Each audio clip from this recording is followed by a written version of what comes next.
गाड्या सुटल्या बिंजोरच्या महत्वपूर्ण गाड्या सुटल्या बघा. पायथ्यावर समोरचे प्रेक्षक जरा सावधचित्त राहा. उजवीला पिस्टन त्याच्या सोबत लक्ष तिकडे गेल डावीला सुंदर अशी गाडी पळते. मथुरे त्याच्यासोबत जादू पळतोय. खूप फाशी मारणार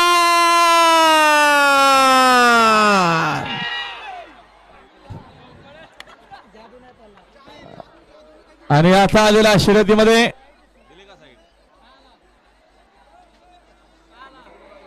अरे आम्हाला झेंडा दाखवा ना. फनचा झेंडा दाखवा ना. उजवी साईड विजय धन्यवाद. इथं दाखवा ना. इथे दाखवा ना. समजत ना मला. पब्लिक ना आतमधून यायचं नाहीये. पब्लिक मधून आतमध्ये येऊ नका. गंगाराम भाऊ भोईर खोलवली उंबारडे यांचा पिस्टन आणि पिस्टन सोबत साजे प्रोपरी नंबर खिरणे यांचा लक्ष पाहला. सुंदर अशी गाडी पाहिली. आजच्या मैदानात बिंजोरच्या गुदलाचे मानकरी त्यांच्याकडनं समालोचन करताना 1000 असे नाव. गंगाराम भाऊ भोईर कोलूर मध्ये साजे प्रोप पटेल नवी मुंबई खिरणे त्यांच्याकडनं